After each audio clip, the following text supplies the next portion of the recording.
Air forks. Yep. What's the go with them? I did a poll last night, a questionnaire on Instagoogle. I'm sitting down with a suspension guy. What questions do you have? Air forks, air forks, air forks. Why do air forks suck? How do you set up air forks? Air forks suck. Really? Yeah, just left, right, and I centre. haven't even see them anymore now, though. Like, obviously they're all on the Austrian brands, but I'm saying like They came and went, and they haven't been forgotten. I rode them on factory Suzuki, and how'd that go? they were a pain in the ass. Yeah. They were a pain in the ass, mate. I don't even They like. were the worst air fork ever developed. I don't even like checking my tyre pressures every time I ride, and if you don't check your fork pressures, you had to be within 1 psi on the fork. yeah. And then you see Matt Voss, and he's got 400 psi, and you're reading it's supposed to be at 100 psi, and there's no other really knowledge or testing or anything like this. It was to me, they were very stiff and rigid and volatile. There was not much in between a good and a bad. It was. If they were good, they were good. If they were bad, they were terrible. Yeah, for sure, and probably the maintenance of them. Yeah. I don't know much about the current versions Yeah. of air forks, Yeah. but where are we at there? The WP stuff is by far the best air fork ever developed. Yep. There is pros and cons of air. They do have a lot more bottoming resistance, and that's why when you see like in America, like Tomac and those guys are running a hybrid air fork. Yep. So, and I'm assuming they're still running a spring in one side or spring in both sides, but then there's a auxiliary air chamber so that they can have more bottoming resistance the way it ramps up. Mm-hmm.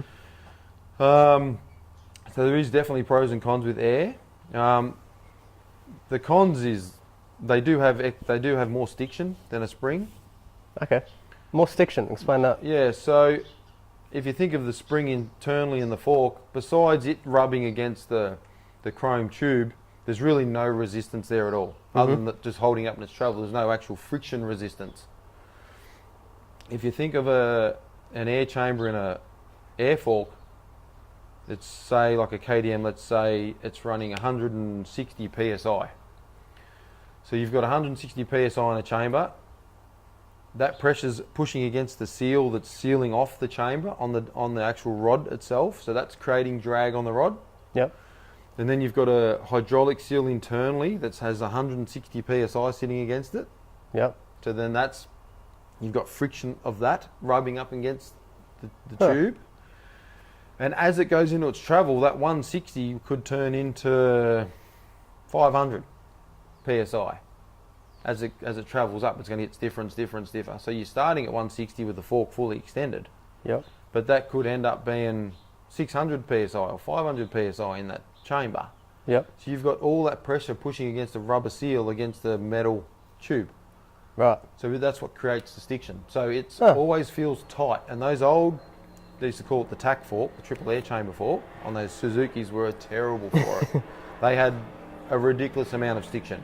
Gotcha. So even if you got them working perfect from a valving standpoint and the air pressure's perfect for you as a rider, you had stiction. So if you're on a hard packed track, any square edges, anywhere where you're looking for a bit of traction, you didn't have any. Yep. And you always felt like the front would have been vague and nervous. I felt like a bar of soap on a basin. Yep, that's it. And that's all comes down to stiction. Yeah, gotcha. Yep. Oh, it's interesting. I wouldn't have thought air would have more stiction than spring. Way more. Way more. Yeah, Sure. so that is the biggest problem. Other than that, like they perform really well. Yep. The new WP stuff is actually really good. Is there a benefit to, I'm assuming air forks are less weight? Way less. Yep. Yeah, if you pick up an air chamber out of a WP fork, it probably weighs 500 grams. Yeah, right. Do you see a benefit of that on the track that would almost outweigh the... No, I don't. No. Yeah. We always convert them back to spring. Yeah, gotcha. Will anything ever beat the old spring and oil? I don't believe so. Yeah. Not at this stage. Is that because of the product or the knowledge behind it in setting it up?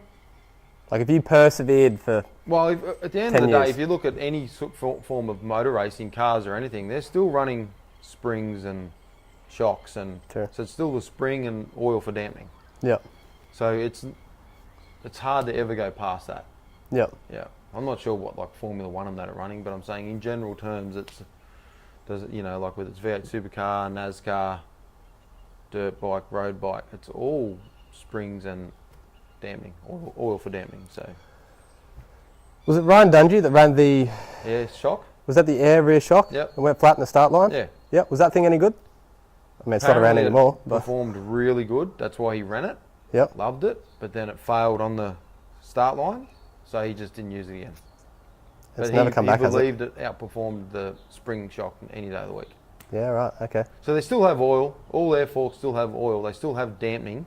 Yep. That's what creates the dampening, is the oil. Instead of having a spring, you have a pneumatic spring. You have an air spring. So Right. same in that shock, that WP shock, it would have still had oil and valving and everything in it. It just ran air instead of a coil spring. Yep. Yeah. Yep. Gotcha.